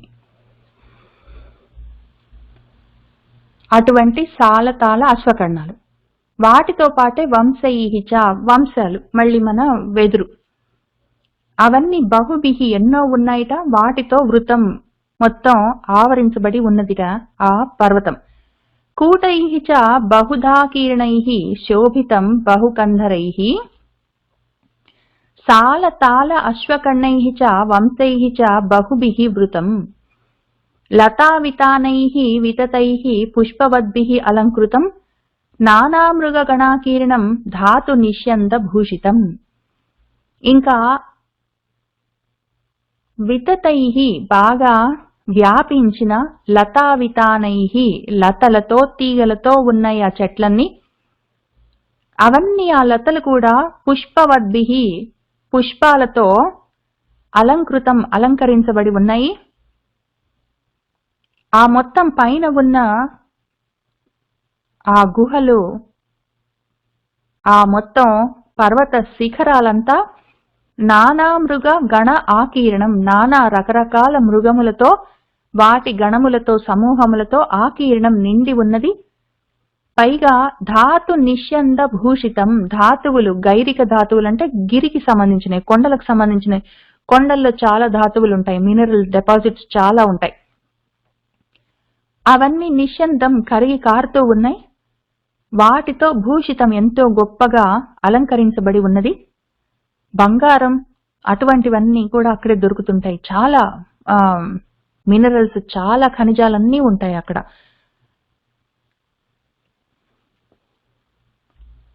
అక్కడనే కదా, ఏ కొండల్లో అయినా సరే. లతా వితానైః వితతైః పుష్పవద్భిః అలంకృతం నానా మృగ గణాకీర్ణం ధాతు నిష్యంద భూషితం. బహుప్రస్రవణ ఉపేతం శిలా సంచయ సంకటం మహర్షి యక్ష గంధర్వ కిన్నర ఉరగ సేవితం. ఇంకా ఆయన ఇంకా పైకి వెళ్ళిపోయారు. మొత్తం పర్వత శిఖరాలకి పైన ఉన్నారు. ఇంకా ఆ శిఖరాలు కూడా ఎక్కుతూ ఉన్నారు. ఇంకా చివరికి వస్తున్నారు కొండల పైన. ఎట్లా ఉంది అంటే అక్కడ ఇంకా ఈ మొత్తం మబ్బులన్నీ దాటిపోయిన తర్వాత ఆ పైన స్పియర్స్కి వెళ్తూ ఉంటే మన అట్మాస్ఫియర్ లో పైన ఇంకా తలెత్తి చూస్తే కూడా ఆ మబ్బుల అవతల ఇంకా చాలా ఉంటుంది పర్వతం. ఏ పర్వతాలైనా ఆ అవతల మనకు మహర్షులు, యక్షులు, గంధర్వులు, కిన్నరులు, ఉరగాలవన్నీ తిరుగుతూ ఉంటారని మనకు చెప్తూ ఉంటారు. వాళ్ళందరితో సేవితం, అది సేవింపబడుతూ ఉన్నది. మహర్షులు, యక్షులు, గంధర్వులు, కిన్నరులు, ఉరగాలు, గొప్ప గొప్ప మన సర్పజాతులన్నీ అక్కడ ఉన్నాయిట పైన. ఇంకా వాళ్ళందరూ తిరుగుతూ ఉన్నారు. మన ఆంజనేయ స్వామికి వాళ్ళందరూ కనిపిస్తారు, ఎందుకంటే ఆయన సిద్ధుడు కాబట్టి. చాలా సిద్ధులు ఆయన, చాలా విభూతులు ఆల్రెడీ సాధించారు కాబట్టి ఆయనకు వీళ్ళందరూ కనిపిస్తూ ఉంటారు. పైగా ఆ శిఖరం పైన బహుప్రస్రవణ ఉపేతం, ఎన్నో సెలయేళ్లన్నీ పారుతూ ఉన్నాయిట. తర్వాత శిలా సంచయాలు, పెద్ద పెద్ద గండు శిలలన్నీ, ఆ సమూహాలన్నీతో అది సంకటం బాగా కిటకిట నిండి ఉన్నదిట. అక్కడికి ఇంకా ఎక్కుతున్నారు, ఇంకా పైకి ఎక్కుతున్నారు, ఇంకా పైకి వచ్చేస్తున్నారు. బహుప్రస్రవణ ఉపేతం శిలా సంచయ సంకటం మహర్షి యక్ష గంధర్వ కిన్నర ఉరగ సేవితం. ఈ కిన్నరులు, కిం పురుషులు అంటాం కదా మనము మధ్యలో. ఇది కొంచెం ఉత్సాహంగా ఉంటుంది. ఒక విషయం చూసుకుందాం. కిన్నరాల్ని మనము విడదీస్తే కిం నరహ అని ఉంటుంది. కిం అంటే ఏంటి, నరహ అంటే నరుల. వీళ్ళు నరులా ఏంటి అని ఆ జాతికి పేరు. ఎందుకంటే వాళ్ళు మొత్తం నరుడు, మనిషి కాదు, మొత్తం జంతువు కాదు. కొన్ని చోట్ల వాళ్ళకి తలలు గుర్రాల్లాగా ఉంటాయి, కొన్ని చోట సింహాల్లాంటి తలలు కూడా ఉంటాయిట. శరీరం మాత్రం నరుడి శరీరము, తలలు మాత్రం సింహాలు, అశ్వాలు ఉంటాయిట. అట్లానే కిం పురుష అన్నప్పుడు పురుషులా ఏంటి వీళ్ళు అని ఆ జాతి పేరు. కిం అంటే ఏంటి, అవునా, పురుషులా ఏంటి వీళ్ళు అని. ఆ జాతి వాళ్ళకేమో తలలు మాత్రం మనుషుల్లాగుంటాయిట, కింద మాత్రం గుర్రాల్లాగానో సింహాల్లాగానో శరీరాలు ఉంటాయిట. వాళ్ళందరూ ఈ కిన్నరులు, కిం పురుషులు వాళ్ళు కలిసే ఉంటారు. కలిసి నాట్యాలు అవన్నీ చేస్తూ ఉంటారట. గంధర్వులు గానాలు చేస్తూ ఉంటారు అట్లా. పైగా కిన్నరులు, కిం పురుషులు కొంత ఒక్కొక్కసారి పాటలు పాడుతుంటారు, ఒక్కొక్కసారి నాట్యాలు చేస్తూ ఉంటారు, అట్లా అన్నమాట. వాళ్ళందరూ అక్కడ ఉన్నారు. వీళ్ళందరూ ఇంతకీ ఎవరు అంటే మహర్షులు, యక్షులు, గంధర్వులు, కిన్నరులు, కింపురుషులు. వీళ్ళందరూ ఎవరు అంటే మనము స్వర్గాది లోకాల కోసం అనే ఒకవేళ ప్రయత్నం చేస్తే, పుణ్యాలు సంపాదించుకుంటే పుణ్యలోకాలకు వెళ్తూ ఉంటామని చెప్తారు కదా. మనం చాలా ఎక్కువ పుణ్యాలు చేసుకుంటే స్వర్గం దాకా వెళ్ళొచ్చేమో. లేదా ఈ మధ్యలో మనము కళ్ళతోటి ఎంత దూరం చూడగలమో అంత దూరం చూస్తాము. కొంతవరకు ఈ మబ్బులు ఉన్నంత వరకు అయిన తర్వాత ఆ మబ్బుల్ని దాటిన తర్వాత చాలా లెవెల్స్ లో వీళ్ళందరూ ఉంటారట. మనం కూడా ఒకవేళ చాలా పుణ్యాలు చేసుకుంటే ఈ లోకాల దాకా వెళ్ళొచ్చు, అక్కడ ఉండొచ్చు. ఆ పుణ్యాలు క్షయమైపోయేదాకా చాలా సంతోషంగా అవన్నీ అనుభవించవచ్చు. క్షీణే పుణ్యే మత్స్యలోకం విశంతేనే మళ్ళీ ఇక్కడికి వచ్చి మళ్ళీ మనం సాధన కంటిన్యూ చేసుకుంటాము. కానీ ఆ లోకాలు అవన్నీ కాబట్టి వాళ్ళందరూ అక్కడక్కడక్కడ ఉంటారు పైనంతా. ఆ చారణులు, విద్యాధరులు అంటే విద్యను అంటే జ్ఞానాన్ని ధరించిన వాళ్ళు, చదువుకున్న వాళ్ళు, జ్ఞాన మార్గంలో ఉన్నవాళ్ళు. అయితే ఆ మార్గంలో సాధన ఇంకా ఫలించలేదు, సిద్ధి పొందలేదు కాబట్టి వాళ్ళు ఇంకా ఇక్కడే ఉన్నారు. ఆ శరీరం పడిపోయింది కాబట్టి ఎంతో కొంత పుణ్యం ఉంది, దాన్ని అక్కడ అనుభవిస్తారు, మళ్ళీ కిందికి వస్తారు. ఆ విధంగా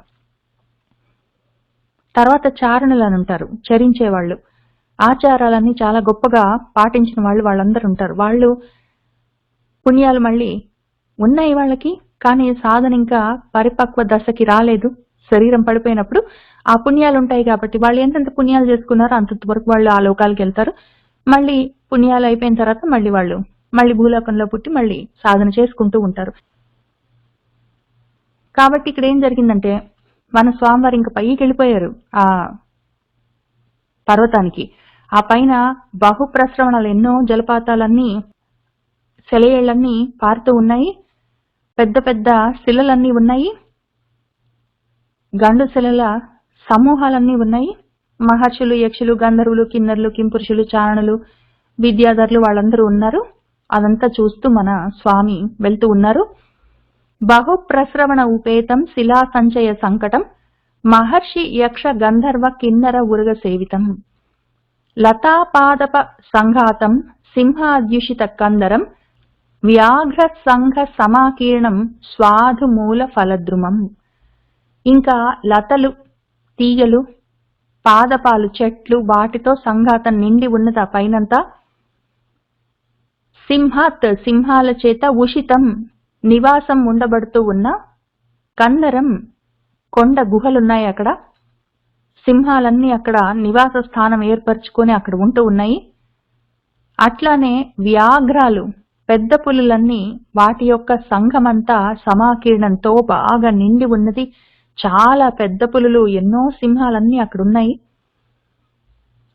పైగా స్వాదు మూల ఫల ద్రుమం, స్వాదు ఆస్వాదించడానికి అనువైన చక్కటి కందమూలాలతో, ఫలాలు, పళ్లతో ఉన్న చెట్లన్నీ, ద్రుమాలన్నీ అక్కడ ఉన్నాయి. మన స్వామి ఆంజనేయ స్వామి అక్కడ మంచినీళ్లు తాగి పళ్ళు తిని కందమూలాలు తిని బయలుదేరారని నేను అనుకోవట్లేదు. ఆయన ఒకవేళ వెనక్కి వచ్చిన తర్వాతే ఇక్కడ ఆ విషయం జాంబవంతుడు వాళ్ళందరికీ చెప్పిన తర్వాత ఆయన ఒక గుక్క మంచినీళ్ళు ఏమైనా తాగారో ఏంటో. ఇక్కడ అవన్నీ కూడా కనిపిస్తున్నాయి, ఎందుకైనా మంచిదని మన వాల్మీకి మహర్షి కూడా రాశారు. కొంచెం ఏమైనా తిని బయలుదేరతాడేమో మళ్ళీ తిరుగు ప్రయాణానికి. చాలా పెద్ద పని, ఆ సముద్రం దాటి వెళ్ళాలి. కొంచెమైనా శక్తి కావాలని అందరం తాపత్రయపడుతున్నాం. ఆంజనేయ స్వామి మాత్రం పని జరిగేంత వరకు, చెప్పిన పని, అప్పజెప్పిన పని ఆశాంతం సంపూర్ణంగా దాన్ని ముగించిన తర్వాతే ఏమైనా మంచినీళ్ళు తాగుతారేమో మరి.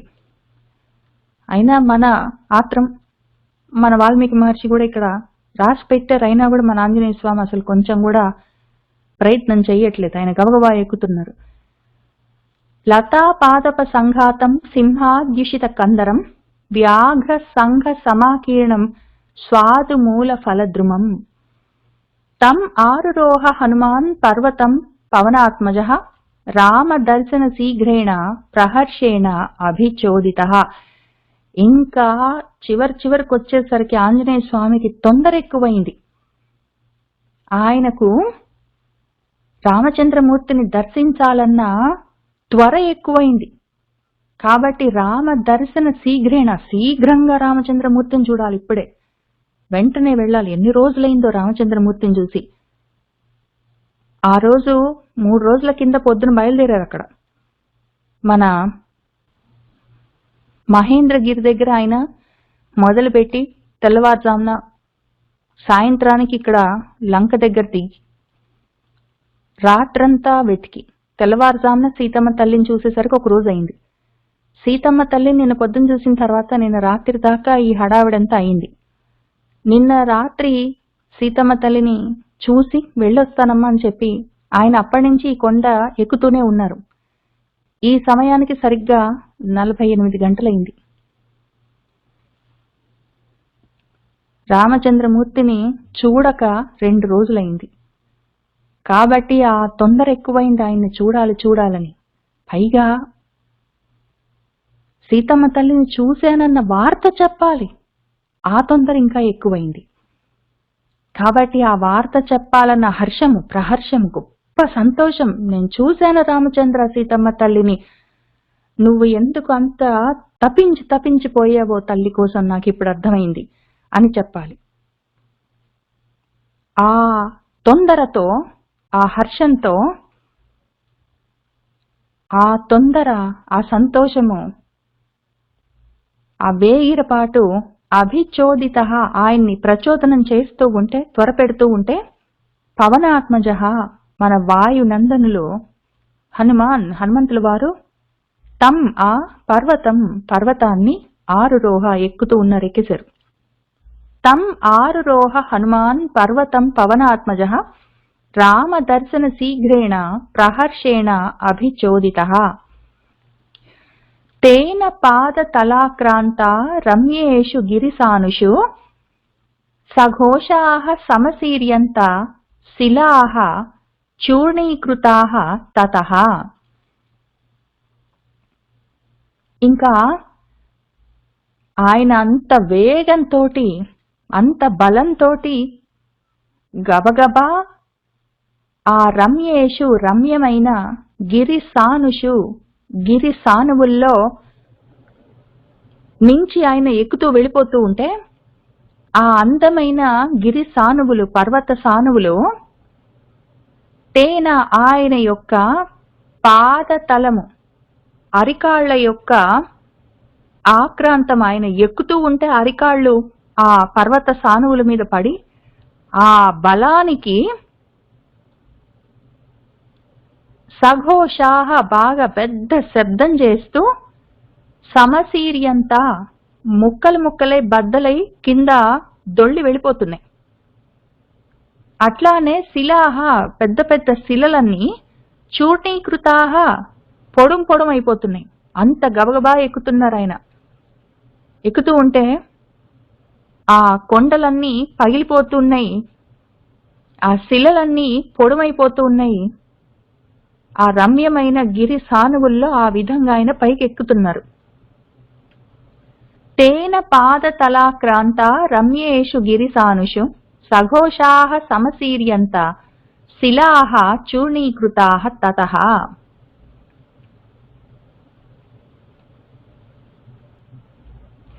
సః తం ఆరుహ్య శైలేంద్రం వ్యవర్ధత మహాకవిః దక్షిణాత్ ఉత్తరం పారం ప్రార్థయన్ లవణాంభసః. సహ ఆయన, మహాకవిః మన ఆంజనేయ స్వామి, తం ఆ యొక్క శైలేంద్రం ఆ గొప్ప పర్వతాన్ని ఆరుహ్య ఎక్కి వ్యవర్ధత శరీరాన్ని పెద్దగా పెంచారు. ఎందుకు అంటే మళ్ళీ లవణాంభసః ఈ సముద్రాన్ని దాటి దక్షిణాత్ ఈ దక్షిణం వైపు నుంచి ఉత్తరం ఆ ఉత్తరం యొక్క పారం ఒడ్డును చేరాలి అన్న అర్ధన కోరికతో, ప్రార్థన అర్ధనం అంటే అర్థము అంటే ప్రయోజనం, ఆ కారణం, ఆ కోరిక. ఈ దక్షిణ దిక్కు నుంచి ఇటువైపు ఒడ్డు నుంచి ఈ సముద్రానికి, అటువైపు ఉత్తరం వైపు ఒడ్డుకు చేరాలన్న కోరికతో ఆయన మళ్ళీ శరీరాన్ని పెద్దగా పెంచుతూ ఉన్నారు. సహ తం ఆరుహ్య శైలేంద్రం వ్యవర్ధత మహాకవిః దక్షిణాత్ ఉత్తరం పారం ప్రార్థయన్ లవణాంభసః. అధిరుహ్య తతః వీరః పర్వతం పవనాత్మజః దదర్శ సాగరం భీమం మీన ఉరగ నిషేవితం. తతః ఇంకప్పుడు మన వీరుడు పవనాత్మజ వాయునందనుడో ఆ పర్వతాన్ని అధిరుహ్య ఎక్కి మీన ఉరగ నిషేవితం మీనాలు చేపలు ఉరగాలు పాములతో నిషేవితం సేవింపబడుతూ ఉన్న నిండి ఉన్న ఆ భీమం భయంకరమైన సాగరం సముద్రాన్ని దదర్శ చూశారు. ఆయన గబగబా ఆ మొత్తం ఎక్కడి నుంచి ఆయన బయలుదేరాలనుకున్నారో అక్కడికి చేరారు. ఆ కొండ శిఖరం పైన అక్కడ శరీరాన్ని చాలా పెద్దగా పెంచారు. ఇటు సైడు ఒడ్డు చూసుకున్నారు, మన సముద్రానికి దక్షిణం వైపు ఉన్న ఒడ్డు. అటువైపు ఉత్తరం సైడ్కి చేరాలి, ఆ ఒడ్డు ఒకసారి చూసుకున్నారు. మధ్యలో ఉన్న సముద్రాన్ని ఒకసారి చూసుకున్నారు. అధిరుహ్య తతః వీరః పర్వతం పవనాత్మజః దదర్శ సాగరం భీమం మీన ఉరగ నిషేవితం. సహ మారుత ఇవ ఆకాశం మారుతస్య ఆత్మ సంభవః ప్రపేదే హరిసార్దూలః దక్షిణాత్ ఉత్తరాం దిశం. ఇంకా సహ ఆయన మారుతస్య మరుత్తు గాలిదేవుడి యొక్క ఆత్మ సంభవః పుత్రుడు, మన వాయుపుత్రుడు ఆంజనేయ స్వామి దక్షిణాత్ ఈ దక్షిణం దిక్కు నుండి ఉత్తరాం దిశం ఉత్తర దిక్కు వైపు మారుత ఇవ గాలిలాగా, గాలి ఎట్లా ఆకాశంలో గాలి ఎట్లా వెళ్ళిపోతుందో ఇవ అదే విధంగా ఆయన మనసుతోటే ఈ దక్షిణం దిక్కు నుంచి ఆ ఉత్తరం దిక్కుకి ఆయన మనసుతోటే వెళ్ళిపోయారు. ప్రపేదే చేరుకున్నారు. ముందు ఆయన ఏం చేశారంటే శరీరాన్ని పెంచారు. ఇటు ఒడ్డు చూశారు, అటు ఒడ్డు చూశారు, మధ్యలో సముద్రాన్ని చూశారు. ముందు మనసుతో వెళ్ళిపోయారు. ఏదైనా మనం పని చేశామంటే మనసుతో చేస్తాం. ఏదో ఇండియాలో ఉన్నాం అమెరికాకి రావాలి, అమెరికాలో ఉన్నాం ఇండియాకి వెళ్ళాలి, లేకపోతే ఇండియా నుంచి ఆస్ట్రేలియాకి వెళ్ళాలి అని ఏది చేయదలుచుకున్నా అసలు యాక్చువల్ గా చేసే పని ఒక 2-3 నెలల తర్వాత కావచ్చు, ఒక వారం తర్వాత కావచ్చు, లేకపోతే పొద్దున కావచ్చు, లేకపోతే ఆ రోజే ఇంకా ఫ్లైట్ ఎక్కి కూర్చోవచ్చు. కానీ మనసుతో మాత్రం ఎన్నోసార్లు వెళ్ళిపోయి వచ్చేస్తాం. ముందు మనసుతో మనము భావన చేయకపోతే ఏ పని నిజంగా చేయలేము. కాబట్టి ఆయన కూడా మనసుతో ఏదో ఆకాశంలో గాలి వెళ్ళిపోయినట్టు ఆయన మనసనే ఆకాశంలో గాలిలాగా మనోవేగంతో వెళ్ళిపోయారు. వెళ్ళిపోయి చూసుకున్నారు ఎంత దూరం ఉంది, ఎంత దూరం వెళ్ళాలి, ఎంత వేగంతో వెళ్ళాలి, ఎంత శరీరం ఉంటే బాగుంటుంది ఏంటి అని ఆయన మనసులో ఏమి లెక్కలు వేసుకున్నారు. కానీ ముందైతే మనసుతో వెళ్ళిపోయారు. సహ మారుత ఇవ ఆకాశం మారుతస్య ఆత్మ సంభవః ప్రపేదే హరిసార్దూలః దక్షిణాత్ ఉత్తరాం దిశం. ఇక్కడ ఈ 26వ శ్లోకం దగ్గర పైన ఇంకొక పాదం కూడా ఉన్నది. ఇక్కడ కనిపించట్లేదు కాబట్టి నేను వేరే చోట రాసి పెట్టాను. ఇక్కడ చూసుకుంటూ వెళ్దాము. సహ తదా పీడితః తేన కపినా పర్వతోత్తమః రరాస సహ తైః భూతైః ప్రవిశన్ వసుధాతలం కంపమానైః చ శిఖరైః పతద్భిః అపి చద్రుమైః. తదా అప్పుడు తేన కపినా ఆ కపి చేత పీడితః పీడింపబడుతున్న సహ ఆ పర్వతోత్తమః గొప్ప పర్వతము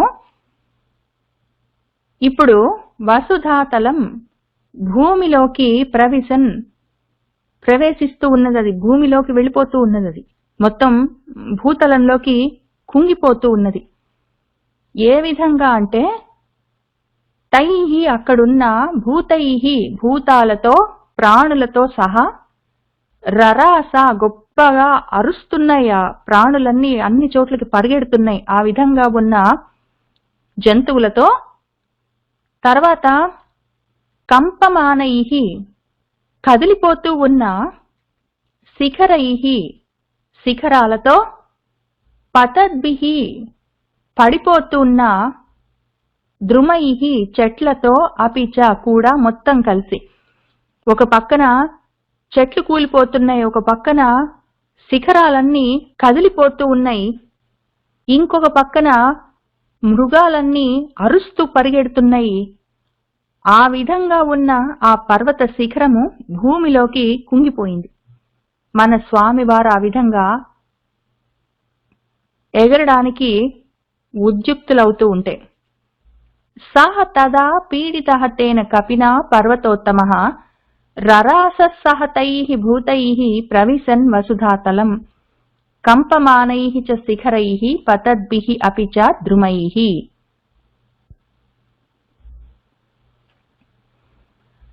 అప్పుడేం జరిగిందంటే, తస్య ఊరువేగాత్ మధితాః పాదపాః పుష్పశాలినః నిపేతుః భూతలే రుమ్నాః శక్రాయుధ హతా ఇవ. అప్పుడు తస్య ఆయన యొక్క ఊరువేగాత్ ఊరువులు తొడల యొక్క వేగంతో దానివల్ల దాని చేత మధితాః మధించబడ్డ పుష్పశాలినః పూలతో ఉన్న పాదపాః చెట్లన్నీ భూతలే భూమి మీద నిపేతుః కూలిపోతున్నాయి. ఎట్లా ఉంది చూడ్డానికి అంటే, శక్ర ఆయుధ హత.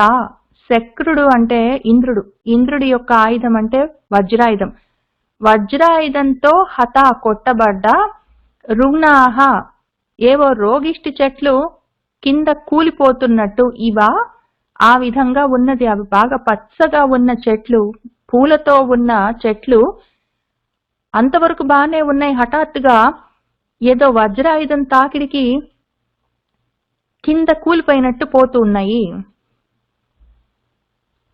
తస్య ఊరువేగాత్ మధితాః పాదపాః పుష్పశాలినః నిపేతుః భూతలే రుమ్నాః శక్రాయుధ హతా ఇవ.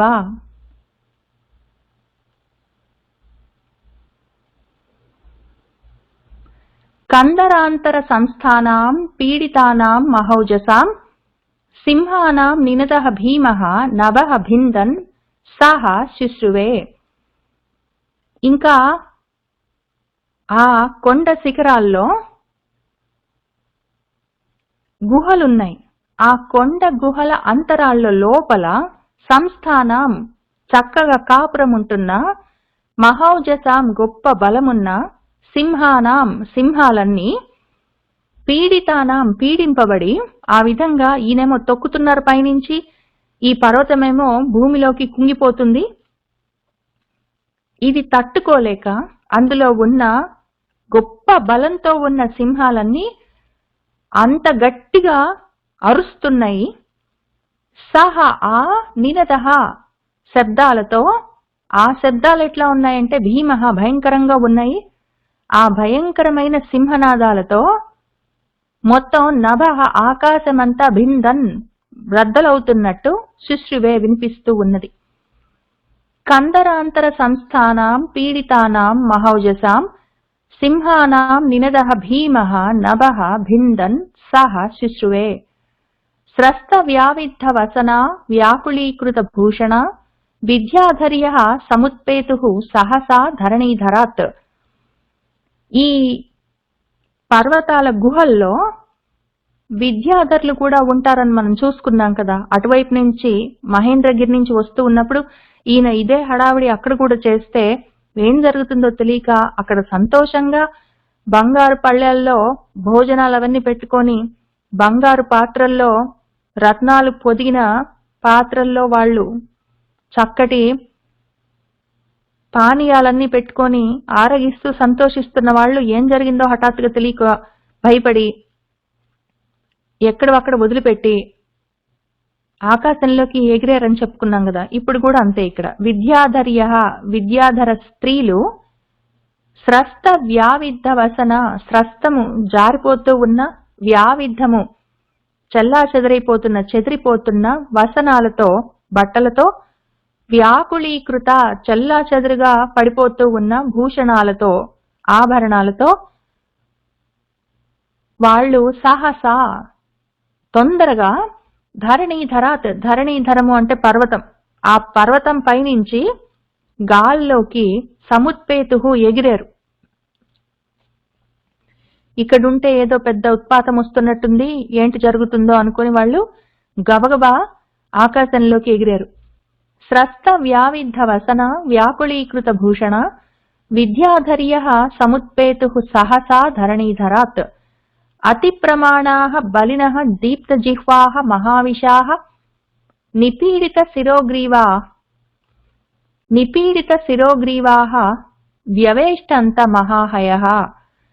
ఇంకా ఆ కందరాంతరాల్లో గుహల్లోపల ఉన్న సింహాలు ఒకటే కాదు, విద్యాధరులే కాదు, కొన్ని ఈ గుహల్లో అతి ప్రమాణం పెద్ద పెద్ద పరిమాణాల్లో ఉన్న శరీరాలతో ఉన్న బలినః బలిష్టమైన దీప్త జిహ్వాహ వెలుగుతూ ఉన్న నాలుకలతో ఉన్న మహావిషాహ గొప్ప గొప్ప విషాలతో ఉన్న మహాహయః పెద్ద పెద్ద పాములన్నీ. హయములు అంటే గుర్రాలు ఒకటే కాదు, హయము అంటే ఏదైనా సరే గబగబా వేగంగా వెళ్ళిపోయేదని అర్థం. ఆ విధంగా వెళ్ళేవి గుర్రాలు ఒకటే కాదు, పాములు కూడా వెళ్తాయి. ఆ రకంగా అవి వేగంగా వెళ్ళిపోతున్నాయి. ఏం జరుగుతుందో తెలియక కొండేంట్రా సడన్ గా ఇట్లా కదులుతూ ఉన్నది, పెద్ద పెద్ద శబ్దాలన్నీ వస్తున్నాయి, పైగా సింహాలన్నీ అరుస్తూ ఉన్నాయి, ఇదేమో కదిలిపోతూ ఉంది, భూమిలోకి కుంగిపోతుంది, ఏం జరుగుతుందో ఏంటో అని చెప్పి ఆ పాములన్నీ గుహల్లో నుంచి బయటకు వచ్చి వెళ్ళిపోదామని ప్రయత్నం చేస్తుంటే అవకాశం లేకుండా ఉంది.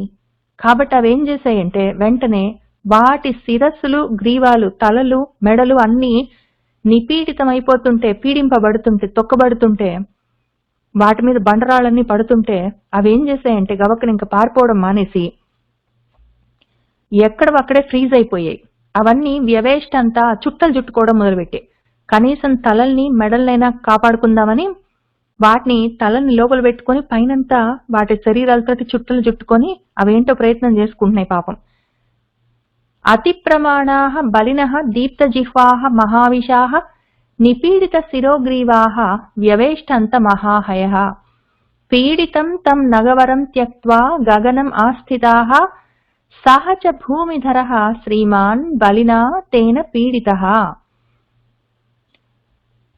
ఇంకా ఇక్కడ మళ్ళీ 31వ శ్లోకం దగ్గర కూడా పైన ఒక పాదం కనిపించడం లేదు, మళ్ళీ నేనే రాసి పెట్టాను మన కోసం, అది చూసుకుందాము. కిన్నర ఉరగ గంధర్వ యక్ష విద్యాధరాః తదా పీడితం తం నగవరం త్యక్త్వా గగనం ఆశ్రితాః. తదా ఇంకప్పుడు ఆ కొండల మీద, కొండ గుహల్లో ఉన్న కిన్నరులు, ఉరగాలు, పాములు, గంధర్వులు, యక్షులు, విద్యాధరులు వాళ్ళందరూ పీడితం, వాళ్ళు కూడా ఈ విధంగా పీడింపబడి, తం ఆ యొక్క నగవరం వరమైన శ్రేష్టమైన నగము ఆ పర్వతం, ఆ గొప్ప పర్వతాన్ని త్యక్త్వా వదిలిపెట్టి గగనం ఆకాశాన్ని ఆశ్రితాః ఆశ్రయించారు. కిన్నర ఉరగ గంధర్వ యక్ష విద్యాధరాః తదా పీడితం తం నగవరం త్యక్త్వా గగనం ఆశ్రితాః.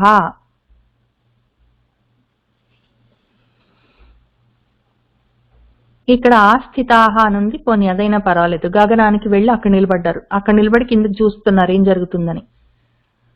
సహ చ భూమిధరః శ్రీమాన్ బలినా తేన పీడితః స వృక్ష శిఖర ఉదగ్రహ ప్రవివేశ రసాతలం. ఇంకా ఈలోగా శ్రీమాన్ శ్రీమంతుడైన తేన ఆ ఆంజనేయ స్వామి యొక్క బలిన బలం చేత పీడితః పీడింపబడి సహ ఆ భూమిధరః ఆ పర్వతము ఇప్పుడు ఉదగ్ర ఎత్తైన వృక్ష చెట్లు శిఖర శిఖరాల స తో పాటు మొత్తమే రసాతలం, రసం అంటే నీళ్లు, నీళ్ల తలం అంటే సముద్రం, అందులోకి ప్రవివేశ వెళ్ళిపోయింది. అది ఇంతకు ముందే ఆయన నొక్కి పెడితే భూమిలోకి కుంగిపోయింది, ఇప్పుడు ఇంకా అదిమి పెట్టేసరికి మొత్తమే సముద్రంలోకి కుంగిపోయింది. సహ చ భూమిధరః శ్రీమాన్ బలినా తేన పీడితః స వృక్ష శిఖర ఉదగ్రహ ప్రవివేశ రసాతలం.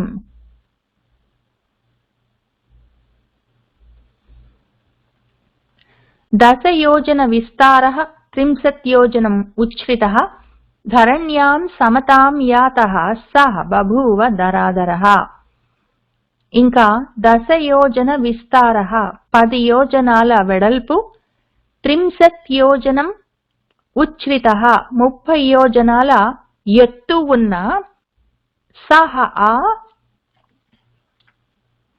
ధరాధరః ఆ పర్వతము, ధరణ్యాం భూమికి, సమతాం సమతలంగా, యాతః తయారై, బభూవ కనిపిస్తూ ఉన్నది. ఇప్పుడు 10 యోజనాల వెడల్పు, 30 యోజనాల ఎత్తు ఉన్న ఆ పర్వతము ఇప్పుడు భూమికి సమతలంగా కనిపిస్తూ ఉన్నది. 10 యోజన విస్తారః 30 యోజనం ఉచ్ఛ్రితః ధరణ్యాం సమతాం యాతః సః బభూవ ధరాధరః. ఇంతకుముందు ఇక్కడ మనం చూసుకున్న ఈ కొండలన్నీ ఒకవేళ మన అరిష్ట పర్వతమేనేమో, ఇప్పుడు రాంబోడా అని పేరు పెట్టుకున్నారేమో అని అనిపించింది. కానీ ఇక్కడే మనకి 33వ శ్లోకంలో మొత్తమే నేలమట్టం అయిపోయిందని చూసుకున్నాం కాబట్టి ఇంకా అది కాదేమో అనిపించింది. ఇంకప్పుడు ఏమైందంటే, సహ లిలంఘయిషు భీమం సలీలం లవణార్ణవం కల్లోల ఆస్ఫాల వేలాంతం ఉత్పపాత నభః హరిః. ఇంకా చివరికి కల్లోల కెరటాలతో ఆస్ఫాలం కొట్టబడుతున్న వేలాంతం ఒడ్డు ఉన్నది మన లవణార్ణవం సముద్రం. ఈ సముద్రానికి ఆ కెరటాలన్నీ వచ్చి అదే పనిగా కొట్టుకుంటూ ఉన్నాయి. ఆ సముద్రమేమో భీమం భయంకరంగా ఉంది. దాన్ని సలీలం లీలగా అవలీలగా, లిలంఘయిషు దాటాలన్న ఉద్దేశంతో, సహ ఆయన హరిహి మన ఆంజనేయ స్వామి, నభః ఆకాశంలోకి, ఉత్పపాత ఎగిరారు. ఇంకా అటు నుంచి తిరుగు ప్రయాణం మొదలుపెట్టారు మన ఆంజనేయ స్వామి. సహ లిలంఘయిషు భీమం సలీలం లవణార్ణవం కల్లోల ఆస్ఫాల వేలాంతం ఉత్పపాత నభః హరిః అని చెప్పుకుని మనము ఇంతవరకు చదువుకున్న శ్లోకాలు ఇంకోసారి చూసుకుందాము. శ్రీమద్ రామాయణే సుందరకాండే షట్పంచాశత్ సర్గః.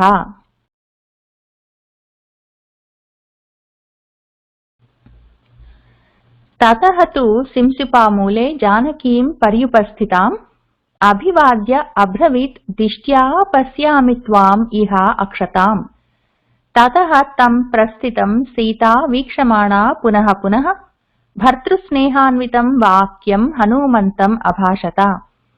కామం అస్య త్వం ఏవ ఏకః కార్యస్య పరిసాధనే పర్యాప్తః పరవీరఘ్న యశస్యః తే బలోదయః. శరైః తు సంకులాం కృత్వా లంకాం పరబలార్దనః మాం నయేత్యది కాకుత్సః తత్ తస్య సదృశం భవేత్. తత్ యథా తస్య విక్రాంతం అనురూపం మహాత్మనః భవేత్ ఆహవశూరస్య తథా త్వం ఉపపాదయ.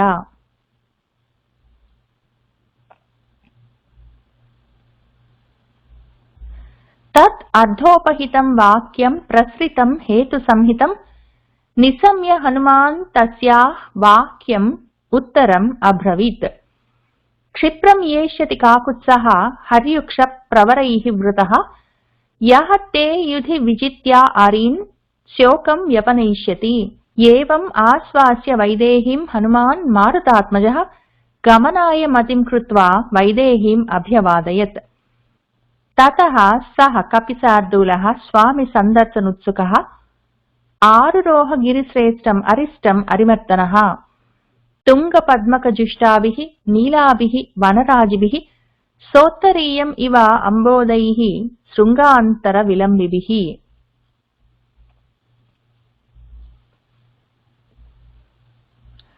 బోధ్యమానం ఇవ ప్రీత్యా దివాకరకరైః శుభైః उन्मिषन्तम् इव उद्धूतैः लोचनैः इव धातुभिः।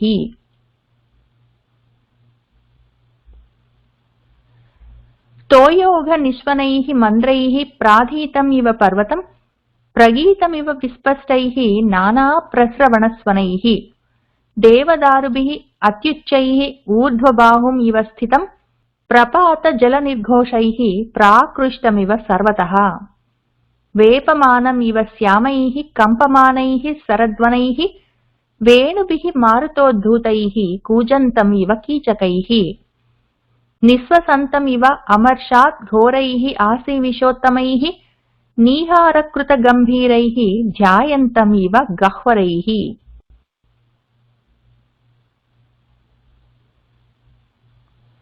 मेघपादनिभैः पादैः प्रक्रान्तम् इव सर्वतः जृम्भमाणम् इव आकाशे शिखरैः अभ्रमालिभिः कूटैः च बहुधाकीर्णैः शोभितम् बहुकन्धरैः साळताळ अश्वकर्णैः च वंशैः च बहुभिः वृतम् लतावितानैः विततैः पुष्पवद्भिः अलङ्कृतम् नानामृगगणाकीर्णम् धातुनिष्यन्दभूषितम् बहुप्रस्रवण उपेतम् शिलासञ्चय सङ्कटम् महर्षियक्ष गन्धर्व किन्नर उरगसेवितम् लतापादपसङ्घातम् सिंहाद्युषितकन्दरम् व्याघ्रसङ्घसमाकीर्णम् स्वादुमूलफलद्रुमम्।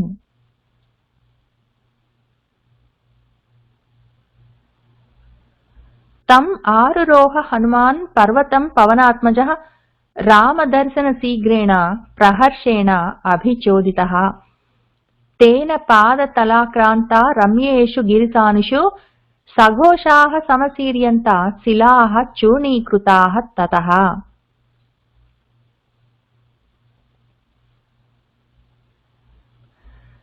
सः तम् आरुह्य शैलेन्द्रम् व्यवर्धत महाकपिः दक्षिणात् उत्तरम् पारम् प्रार्थयन् लवणाम्भसः अधिरुह्य ततः वीरः पर्वतम् पवनात्मजः ददर्श सागरम् भीमम् मीन उरगनिषेवितम् सः मारुत इव आकाशम् मारुतस्य आत्मसम्भवः प्रपेदे हरिशार्दूलः दक्षिणात् उत्तराम् दिशम्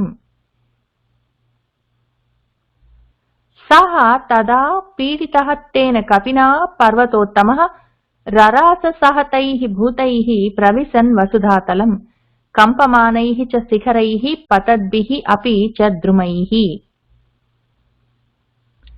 तस्य ऊरुवेगात् मथिताः पादपाः पुष्पशालिनः निपेतुः भूतलेर्रुग्णाः शक्रायुधहता इव।